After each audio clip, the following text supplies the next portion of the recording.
This butterfly has woken after its winter hibernation in a corner of my house. The two bronze pointers look on impassively. It's a characteristic of all living things that they react to stimuli, and this butterfly's behavior has been triggered by the increase in day length and the rise in temperature that comes with the spring.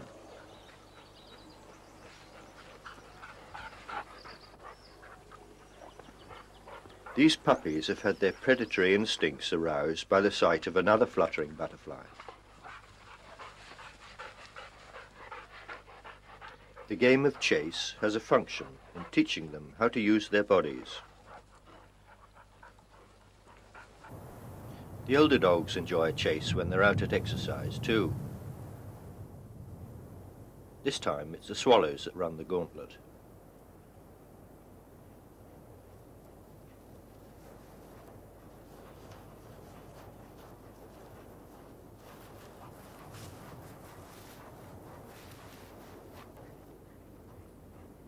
But the dogs know when to be serious.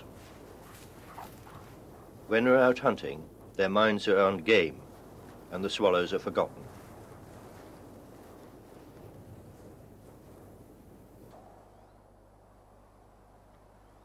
The swallows fly all the way from Africa to nest in my kennels. Although they're flying in and out every few minutes, just inches above the dogs' heads, the dogs don't pay them much attention.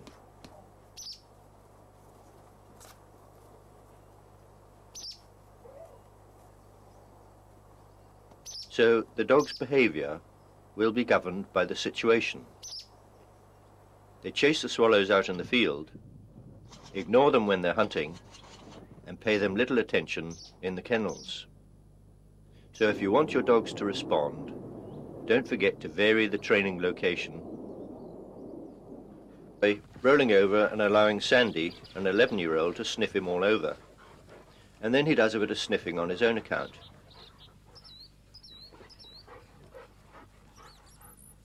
We don't know why this happens, but it's behavior that we can use. Come here! Come here! Come here! Come here! Come here! Sit! Sit! Sit! Sit! Sandy, sit up! In Britain, trainers have been controlling dogs with the sit for many hundreds of years. If you put a dog in the flat-down position, you have it under complete control because it can't do anything.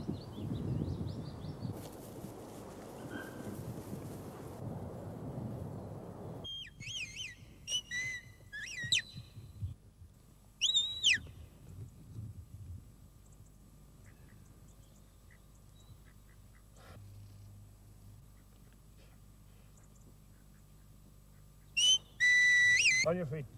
Civil.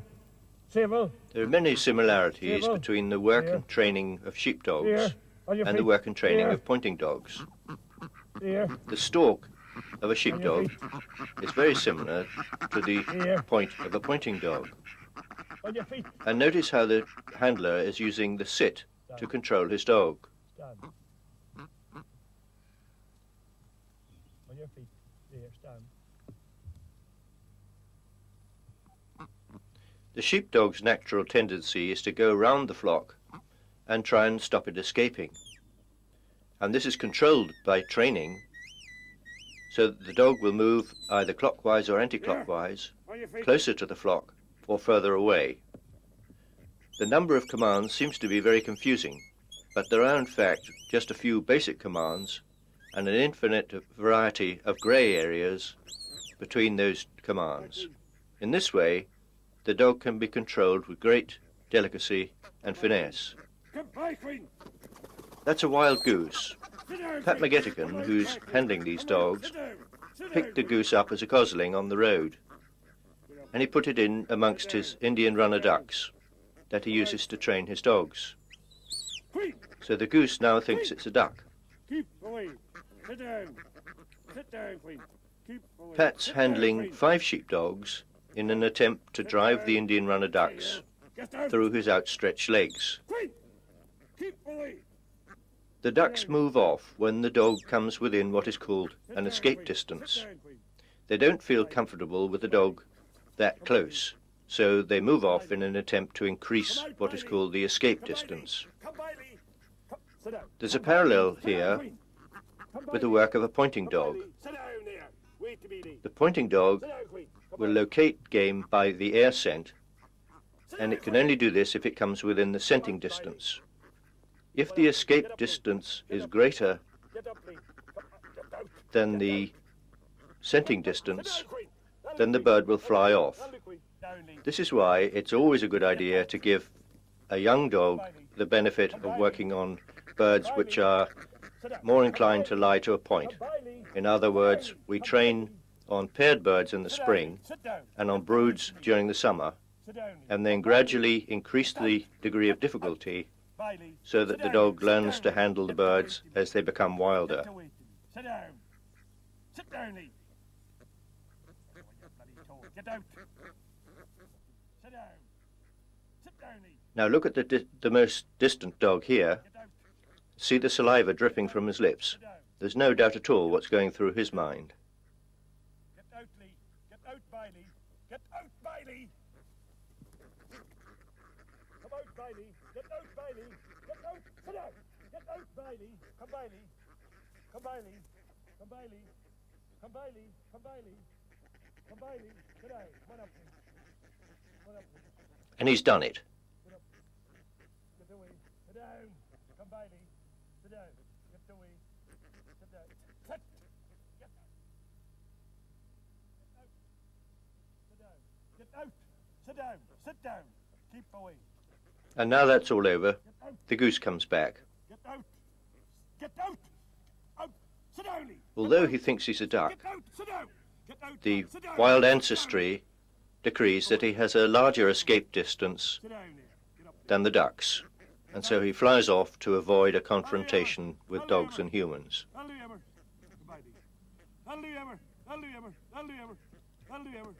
Bailey.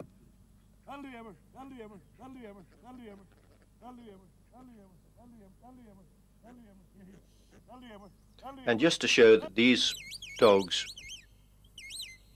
are not just circus performers, here they are in their everyday work of working a flock of sheep on the farm.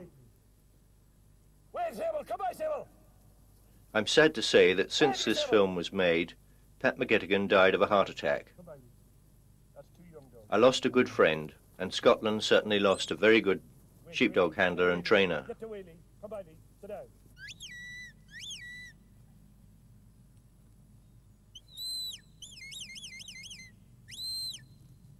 Come back, Lee. Come back, Lee.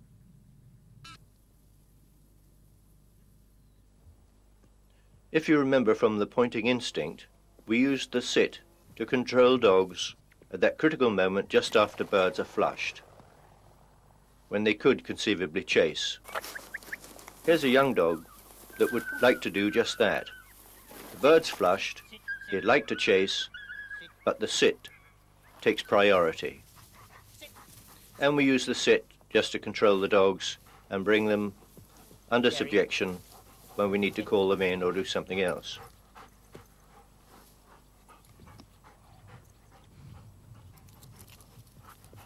Gary, come here, Gary. Gary.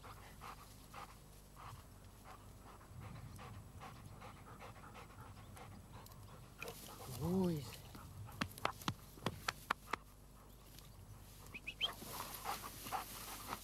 The best age to teach a puppy to sit is probably about 3 or 4 months of age. The first task is to get the puppy into the correct position and to show it that it is perfectly safe and secure when it's down in the flat down sit position. That is, flat down with the chin on the ground. Notice how I'm using my left hand here to caress the puppy when it's in the correct position and scratch its ears, and I'm using my right hand with a check cord to just pull the head back down when it tends to rise. There's no great mystery about a check cord. It's just a very strong piece of light cord with a running noose on the end. you'll proceed a lot faster with this job if you get the timing right. The dog only gets a reward when it's in the correct position, and the cord is tweaked to just forestall when it starts to bring its head up. And by keeping tension on the cord, I can back off and start to use a hand signal. Sit. Sit. Sit. Sit. It takes quite a lot of patience and persistence to train setters. Getting them to go down is rather like pushing a cork down in a bucket of water. Sit. But you get there in the end. Just Sit. kind persistence and reward. Now the next stage is to get the puppy to go down by itself in response Sit. to the Sit. command. Sit. Sit. This puppy doesn't seem to want to get up. This is Penelope. She's a rather small Llewellyn setter bitch, On the floor. and she's not going to win any shows. But I've always found that this type of dog is extremely intelligent and usually very fast when they start to work. Come here. Boop, boop, boop, boop. Come here. Come on. Come here. Sit. Sit. Sit. And I just tweak the cord, Sit. Sit. Sit. and as a concession she flops over as if she's pretending she's fallen over by mistake. Come here. That's typical setter behavior. Come here. What are you doing? Sit. What are you doing? Come here. Boop, boop, boop, boop. Come I here. can gently draw her back with the cord. Come here. There's no escape. Sit. And then a little jerk on the cord and the command, and she decides she'll go down. And when she does, she gets a bit of petting as a reward. Sit. Sit. Sit. Sit.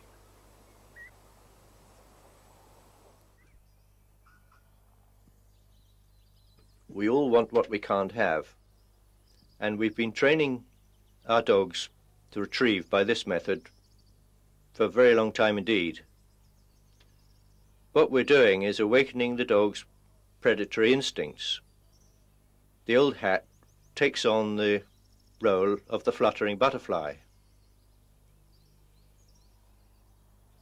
All we're doing at this stage is encouraging the dog to learn that having an object in its mouth is pleasurable. Henry is a passionate retriever.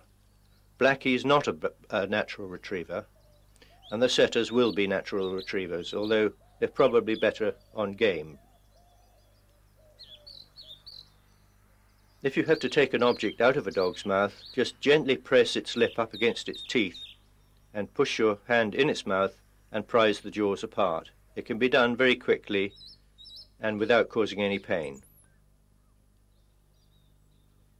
Now I'm sharpening up on Solo's sitting.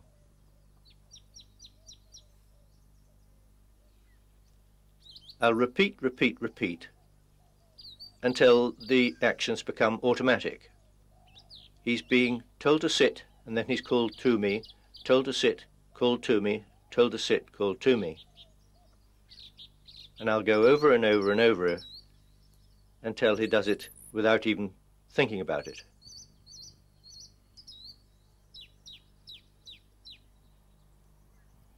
When you can get your dog to respond like this, you can start to increase the distance. And it becomes a sort of game, like the game of grandmother's footsteps we used to play when we were children. I'm doing exactly the same thing here with Solo, teasing him with the old hat to get him to take it in his mouth. Notice how he won't go down until I start to increase my height. So if you have a timid dog that won't come to you, you can lower your height, you can stoop, or even lie down on the ground.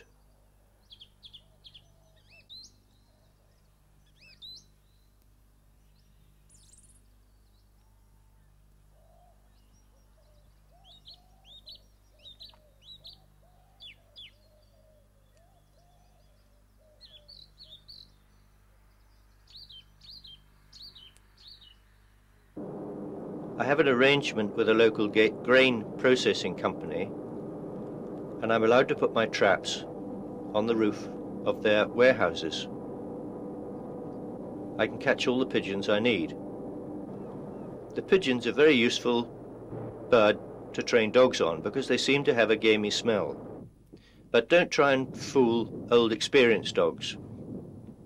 What we do is to dizzy them. We put the head under the wing and gently rock the bird to and fro, and then, provided the bird is laid on the side that its head is under, it'll remain like that for several minutes. And as soon as the weight is taken off that side, the head comes out and the bird wants to fly. The correct way to plant pigeons is to wipe them on the grass and then put them, after you've dizzied them of course, into a tuft of grass. Here's Penelope. She's a bit confused at being on the check cord, and she wonders what on earth is going on. I've got a long stick to wake the pigeon up. I shall give it a gentle poking, and the pigeon is just in front of the camera by that little yellow flower. The breeze is going from the camera, from the pigeon, towards myself and the dog.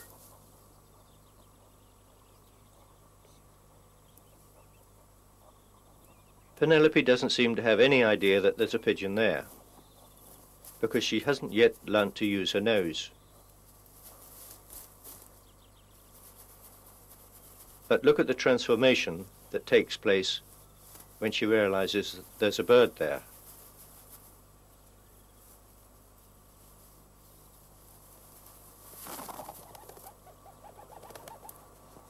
And because she's got no chance of catching the pigeon, I can take the check cord off and let her chase.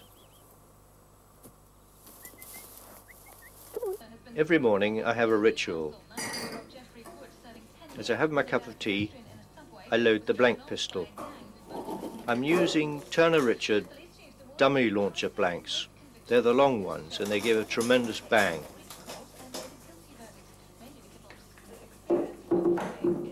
This is the moment the dogs await with great eagerness. And by using a shot to herald the beginning of their exercise period, they regard the shot as something very pleasurable. I also fire a couple of shots as I let the dogs out.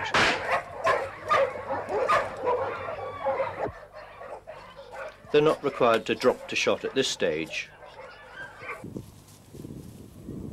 Hugh Haggerty, the falconer, has brought his 2-year-old German wirehead pointer over to me because it's not pointing yet and he's getting a bit worried. I've explained that I think we should get the dog pointing in 15 or 20 minutes. How many are you putting out? I don't think he believes me. Right. My technique to do this is to lay a line of dizzied pigeons about 3 or 4 meters apart directly into the wind. And we'll go on another couple of yards. So the wind will be blowing down the line of pigeons, and in this case is blowing into the camera lens. And to flush it using the stick in front of it. Now, if he'll chase, just let him chase. Just drop the lead. Watch the dog's behaviour. It's definitely rather curious of what's going on. Keeps looking back to Hugh for some sort of clue, and his tail is wagging in a rather haphazard manner. He pauses as the pigeon flies off and looks back for some sort of clue from the human participants. Very gently and slowly we can move on to the next Now pigeon. he's looking for. Stop him there. Look at the tail wagging now. It's wagging much faster. The dog seems to be more interested in what's going on ahead, although he still looks back occasionally for some clue from the humans. Do you normally sit him when they fly off? Ah. Always take your time and take the initiative from the dog when using this technique. It's what I call a process of realization. Take it slowly, let the dog sort of take We the want the initiative. dog to associate the scent with the bird and to let him realize that he can discover the bird upwind by scent alone. Everything's going smoothly. The dog is sniffing the ground where the pigeon was and occasionally looks back to the humans or looks forward to where the pigeon flew off. Don't forget to check the wind occasionally because the wind can change direction. Right, let him, if he wants to go forward a bit. The next one is- Now we're coming to Don't pigeon move, number here 3. we are, he's pointing. The attitude of the dog is very different, Just tighten the lead up a bit. Go in and stroke him now. and he's on point. He's stiffened up, and there's no doubt at all that he's pointing the pigeon. Hugh still maintains control with the lead, but he has allowed a little bit of slackness in it, so that the dog is definitely in command of the situation and pointing. Hugh gently strokes him and talks to him to let him feel confident.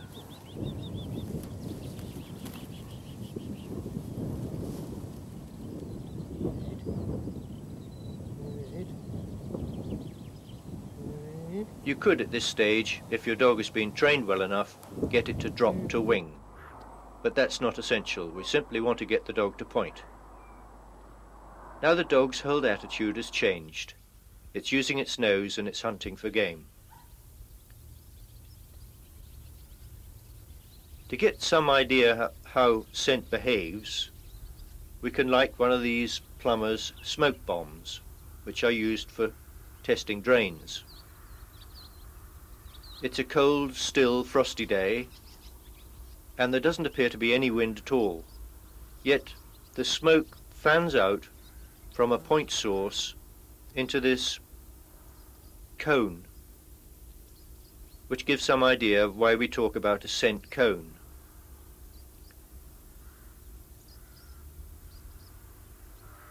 On a windy day, the situation is very much more haphazard, and you can imagine a dog catching a whiff of scent, perhaps on the left-hand side of the picture here, and then the breeze taking it away again, so that the dog gets a breath of scent which then disappears. It must be very confusing for a young dog. Look at Penelope here. She just hits that scent. You can see the bird in the foreground, and she comes to an abrupt halt. I've got her on a cord because, of course, I'm using dizzy birds, and I don't want her to catch one. Erin has hit scent, and now looks confused. He goes to the left, Come here. and then to his right, and he hits the scent again. And he's quite definite.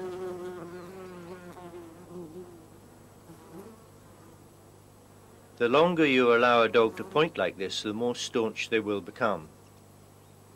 Blackie is a different kettle of fish.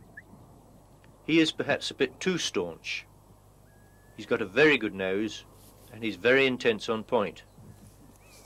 Now look what happens when I start to flush this bird. He's already been taught to drop to wing.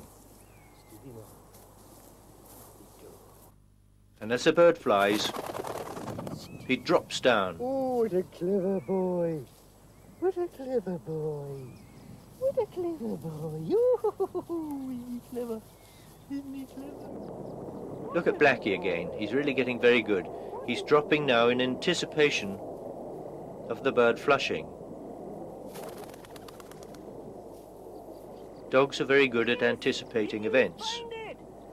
You did, you clever dog. Sit, sit, sit.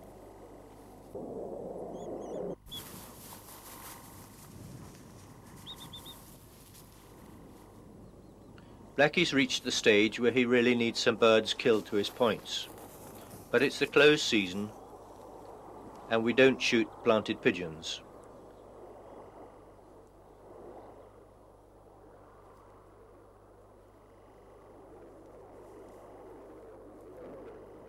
I'm going to go in and catch the pigeon and humanely break its neck. I've killed it, but while it's still fluttering, I bring it back to Blackie and allow him to pick it up with his mouth. Now I'll walk off. He'll be reluctant to leave me, and he'll be reluctant to leave the pigeon. He's already been trained to retrieve, so we get a perfect retrieve. At this stage, I would let the young dog drag a cord, because we know he can point, and if he flushes a few wild birds and chases them, that's no problem. Very soon we'll have a finished product like Gary here, who's quartering a moor for red grouse down in the southwest of Scotland.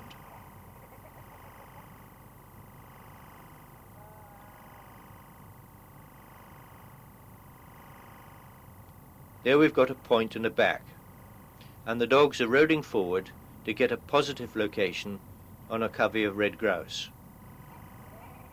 We've got the guns out either side, and I'll encourage them to go forward of the point about 20 yards from the dogs, one on each side. Then we all move forward together.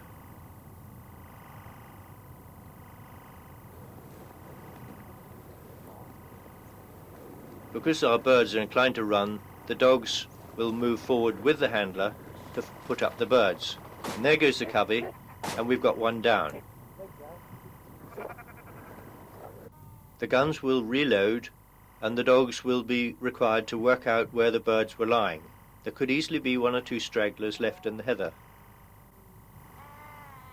The gun on the right is ready for another shot.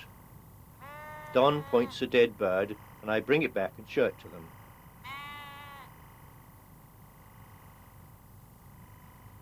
The red grouse really is the prince of game birds.